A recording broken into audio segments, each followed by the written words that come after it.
Welcome to The Artist's Way, Week 2, Recovering a Sense of Identity. For this week, you'll want to have watercolor supplies out. Hopefully, you were able to download one of the images for watercoloring in. I'm going to be using the newest one I've created with our fire horse for the new year. There is also a video on the 6 basic brushstrokes. I will link that in this video's description. I highly recommend taking a pause to watch that first if you've never done anything with watercolor and want to learn some of the basics. I'll probably go over a little bit of that or you'll see it in the video. I'm going to try something a little different this week and actually do some of the reading from the chapter while playing the video of me working on the watercolor. So week 2, in this week, we address self-definition as a major component of creative recovery. You may find yourself drawing new boundaries and staking out new territories as your personal needs, desires, and interests announce themselves. The essays and tools are aimed at moving you into your personal identity, a self-defined you. And if you're just joining us, on my website, which is also linked in the description, you can find some worksheets that I've created for some of the exercises and tasks in the book. These are laid out by chapter or by week on the website. Week 0 just talks about the contract and the tools of the artist's way. You can always go back to my week 1 recording and have a look through that. And during that one, I actually read a little snippet of week 1 and talk about week 1's tasks. Normally, if I was running this in person on week 2, I would be starting out by having everybody check in and ask, how many days this week did you do your morning pages? 7 out of 7, we always hope. How was the experience for you? And did you do your artist date this week? Yes, of course, we always hope, and yet artist dates can be remarkably difficult to allow yourself. What did you do? How did it feel? And were there any other issues this week that you consider significant for your recovery? Describe them. Going sane. Trusting our creativity is new behavior for many of us. It may feel quite threatening initially, not only to us, but also to our intimates. We may feel and look erratic. This erraticism is a normal part of getting unstuck, pulling free from the muck that has blocked us. It is important to remember that at first flush, going sane feels just like going crazy. There is a recognizable ebb and flow to the process of recovering our creative selves. As we gain strength, so will some of the attacks of self-doubt. This is normal.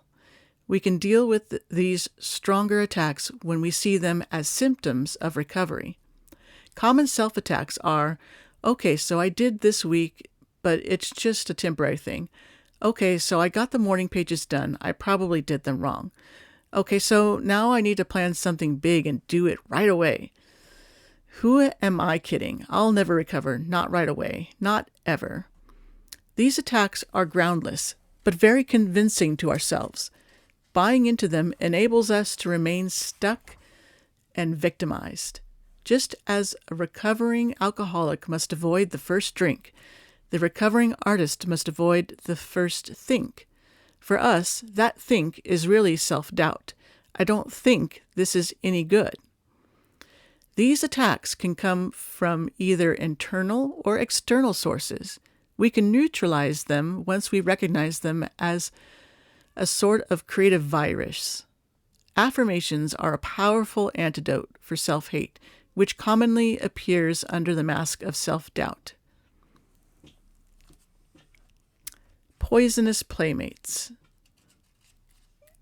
is the next section. I'm not going to read through everything. I'm just going to read some of my highlights here. So poisonous playmates refer to people like blocked friends who may find your recovery disturbing. Your getting unblocked raises the unsettling possibility that they too could become unblocked and move into authentic creative risks rather than bench-sitting cynicism. Be alert to subtle sabotage from friends. You cannot afford their well-meaning doubts right now. Their doubts will reactivate your own. Be particularly alert to any suggestion that you have become selfish or different. These are red alert words for you. They are attempts to leverage us back into our old ways for the sake of someone else's comfort, not our own. Blocked creatives are easily manipulated by guilt. Our friends, feeling abandoned by our departure from the ranks of the blocked, may unconsciously try to guilt trip us into giving up our newly healthy habits. It is very important to understand that this time given to morning pages is time between you and God. You best know your answers. You will be led to new sources of support as you begin to support yourself. I'd like to also point out that she refers to God as good, orderly direction. So if you're not the kind of person who's a big believer in God, capital G, or you have other belief systems, I like to think of it as whatever that divine force is or creative flow that I'm trying to tap into, something higher than myself, is all that they really are looking for you to kind of tap into. Also underlined here I have, we want to set aside time for our creative work, but we feel we should do something else instead. I feel like that's a really big one there. So here is something that I've blocked off as something to repeat. The great creator has gifted us with creativity. Our gift back is our use of it. Do not let friends squander your time. Be gentle but firm and hang tough. The best thing you can do for your friends is to be an example through your own recovery. Do not let their fears and second thoughts derail you. Soon enough, the techniques you learn will enable you to teach others. Soon enough, you will be a bridge that will allow others to cross over from self-doubt into self-expression. For right now, protect your artist by refusing to show your morning pages to interested bystanders or to share your artist date with friends. Draw a sacred circle around your recovery. Give yourself the gift of faith. Trust that you are on the right track. You are. The next section is crazy makers. They are the kind of people who like to create storm centers. They are often charismatic, charming, highly inventive, and powerfully persuasive. And for a creative person in their vicinity, they are enormously destructive. You know the type. Charismatic but out of control. Long on problems and short on solutions. Crazy makers are the kind of people who can take over your whole life. To fixer-uppers, they are irresistible. So much to change, so many distractions. If you are involved with a crazy maker, you probably know it already, and you certainly recognize the thumbnail description in the paragraph above. Crazy makers like drama. If they can swing it, they like to be the star. Everyone around them functions as supporting cast, picking up their cues, their entrances and exits from the crazy maker's crazy whims.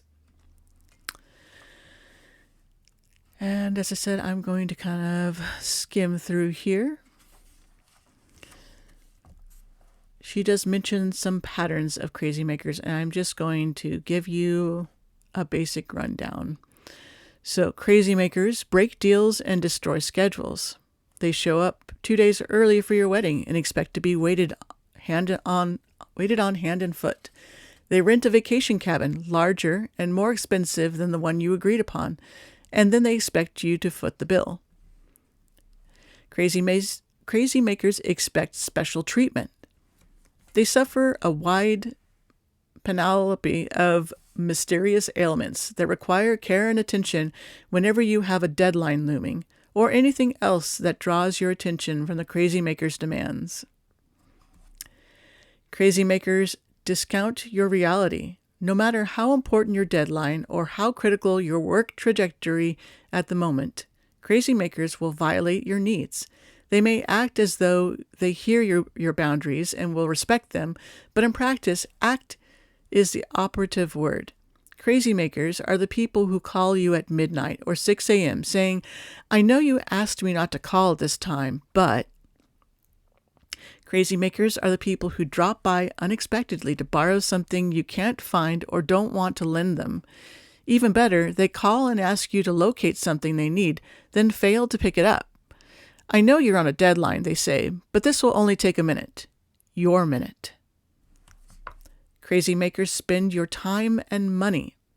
If they borrow your car, they return it late with an empty tank. Their travel arrangements always cost you time and money. They demand to be met in the middle of your workday at an airport, miles from town. "I didn't bring taxi money," they say when confronted with, "but I'm working." Crazy makers triangulate those they deal with. Because they thrive on energy, your energy, they set people against one another in order to maintain their own power position dead center. That's where they can feed most directly on the negative energies they stir up. "So-and-so was telling me you didn't get to work on time today," a crazy maker may relay. You obligingly get mad at so-and-so and miss the fact that the crazy maker has used hearsay to set you off kilter emotionally. Crazy makers are expert blamers. Nothing that goes wrong is ever their fault, and to hear them tell it, the fault is usually yours. Crazy makers create dramas, but seldom where they belong. They are often blocked creatives themselves, afraid to effectively tap their own creativity. They are loath to allow that same creativity in others. It makes them jealous. It makes them threatened. It makes them dramatic at your expense. Crazy makers hate schedules, except their own. In the hands of a crazy maker, your time is a primary tool for abuse. If you claim a certain block of time as your own, your crazy maker will find a way to fight you for that time, to mysteriously need things, meaning you, just when you need to be alone and focused on the task at hand. Crazy makers hate order. Chaos serves their purpose. When you begin to establish a place that serves you and your creativity, your crazy maker will abruptly invade that space with projects of his own or her own. What are all these papers in all this laundry on top of my work table, you ask? I decided to sort my college papers, to start looking for the matches for my socks. And crazy makers deny that they are crazy makers. They go for the jugular. "I'm not what's making you crazy," your crazy maker may say when you point out a broken promise or a piece of sabotage. "It's just that we have such a rotten sex life." If crazy makers are that destructive, what are we doing involved with them? The answer, to be brief but brutal, is that we're that crazy ourselves and that we're that self-destructive. Really? Yes. As blocked creatives, we are willing to go to almost any lengths to remain blocked.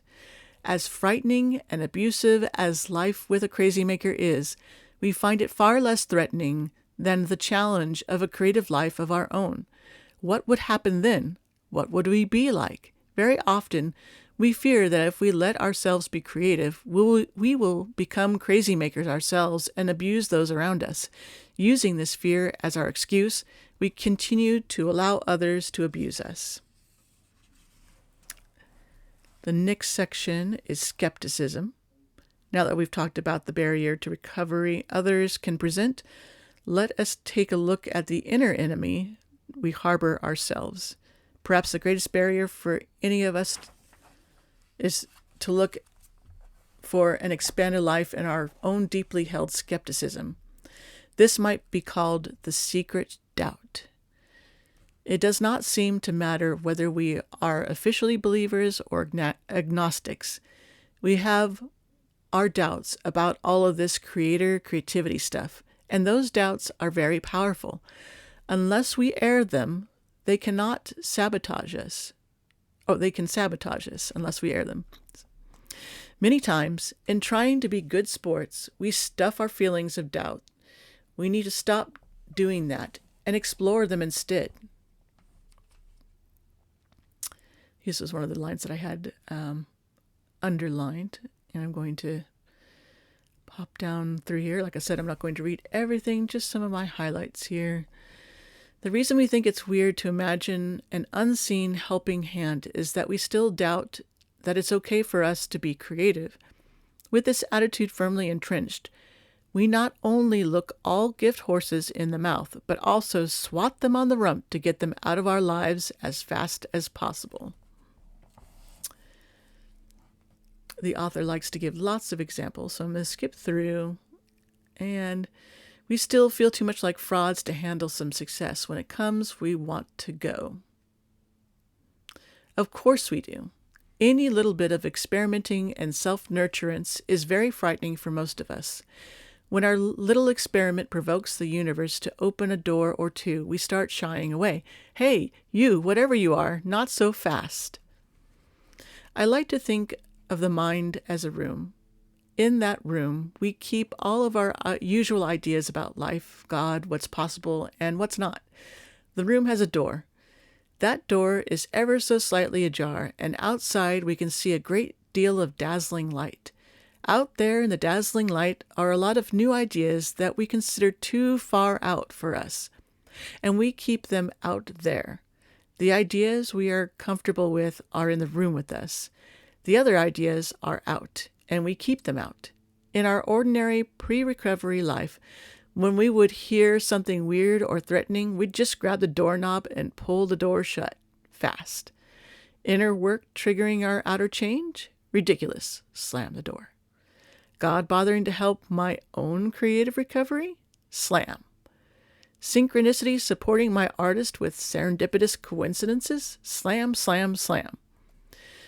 Now that we are in creative recovery, there is another approach we need to try.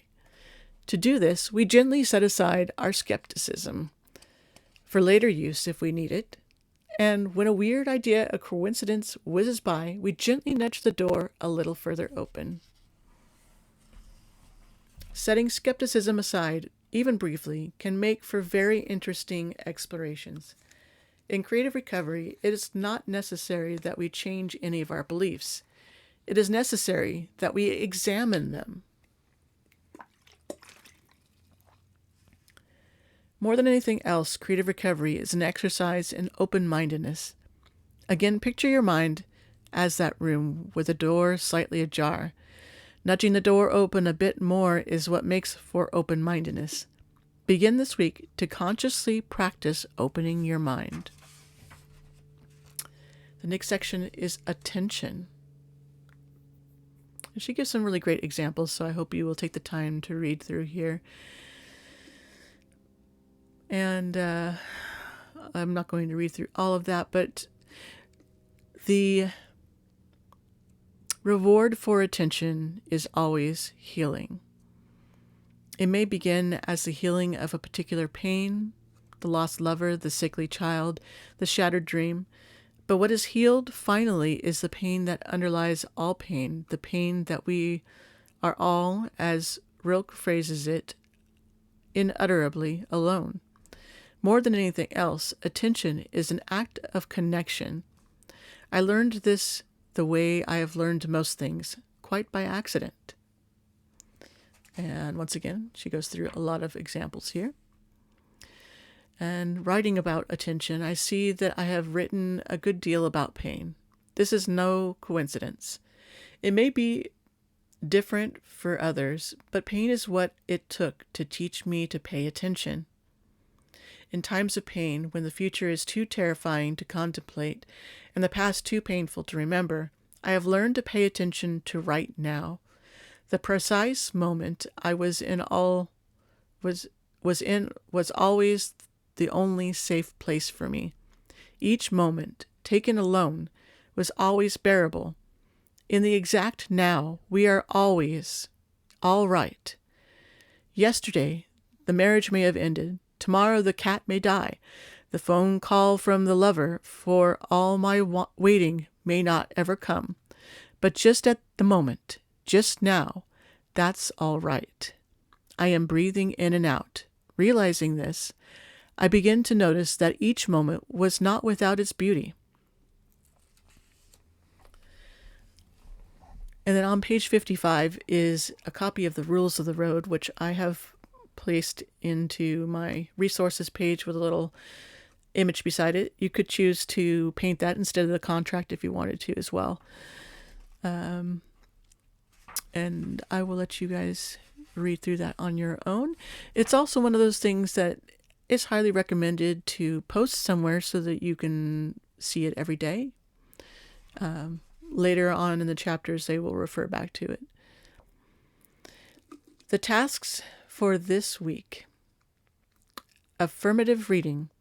Every day, morning and night, get quiet and focused and read the basic principles for yourself. See page 3. Be alert for any attitudinal shifts. Can you see yourself setting aside any skepticism yet? 2. Where does your time go?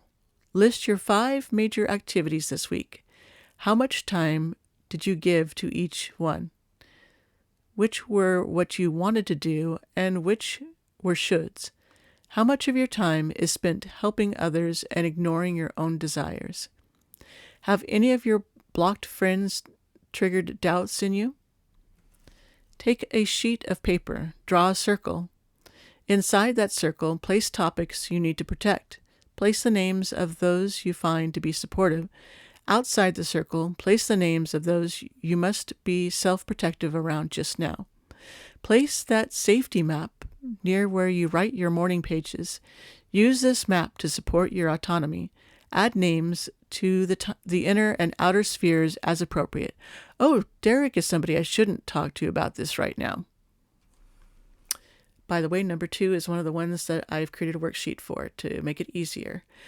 I also like to point out that don't feel like you have to try to tackle every single task. Sometimes this can be too daunting for some of us, and that will cause us to balk at our recovery and not move forward because we didn't complete all the tasks. So I've been through the Artist Way more times than I can count now.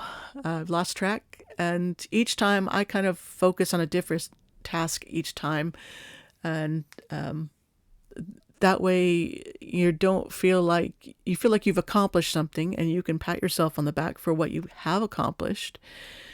I'm hoping that the worksheets make it easier for you to accomplish them as well, so that you have something that's already halfway done for you. You just have to fill it out. And, the more that you can do, the more you will get out of the recovery, of course. But always know that you're more likely going to repeat this process. And in doing so, you will eventually hit all of the tasks. So don't worry about it. Number 3, list 20 things you enjoy doing. Rock climbing, roller skating, baking pies, making soup, making love again, riding a bike, riding a horse, playing catch, shooting baskets, going for a run, reading poetry, and so forth. When was the last time you let yourself do these things? Next to each entry, place a date. Don't be surprised if it's been years for some of your favorites. That will change. This list is an excellent resource for artist dates. Number 4. From the list above, write down 2 favorite things that you've avoided that could be this week's goals. These goals can be small. Buy 1 roll of film and shoot it. Remember, we are trying to win you some autonomy with your time. Look for windows of time just for you and use them in small creative acts.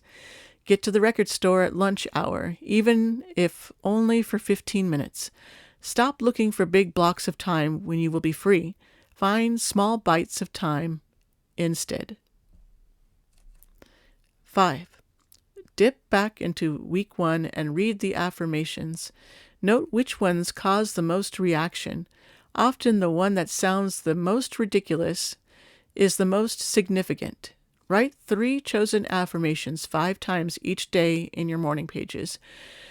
Be sure to include the affirmations you made yourself from your blurts. Number 6. Return to the list of imaginary lives from last week. Add 5 more lives. Again, check to see if you could be doing bits and pieces of these lives in the one you are living now. If you have listed a dancer's life, do you let yourself go dancing? If you have listed a monk's life, are you ever allowed to go on a retreat? If you are a scuba diver, is there an aquarium shop you can visit? A day at the lake you could schedule. Number 7, Life Pie. This one I've also created a worksheet for you so you don't have to draw the circle yourself. It's already divided into 6 pieces and labeled spirituality, exercise, play, work, friends, and romance/adventure. Place a dot in each slice at the degree to which you are fulfilled in that area. Outer rim indicates great, inner circle not so great. Connect the dots. This will show you where you are lopsided. As you begin the course, it is not uncommon for your life pie to look like a tarantula. As recovery progresses, your tarantula may become a mandala. Don't forget to hold on to that if you do it, because you will just record over the top of it in a future task. Working with this tool, you will notice that there are areas of your life that feel impoverished and on which you spend little or no time. Use the time tidbits you are finding to alter this. If your spiritual life is minimal, even a 5-minute pit stop into a synagogue or cathedral can restore a sense of wonder. Many of us find that 5 minutes of drum music can put us in touch with our spiritual core. For others, it's a trip to a greenhouse. The point is that even the slightest attention to our impoverished areas can nurture them. 8. 10 tiny changes. List 10 changes you'd like to make for yourself, from the significant to the small, or vice versa. Get new sheets so I have another set. Go to China. Paint my kitchen. Dump my bitchy friend Alice. Do it this way. I would like to blank. Once again, I've created another worksheet with I would like to's on it for you.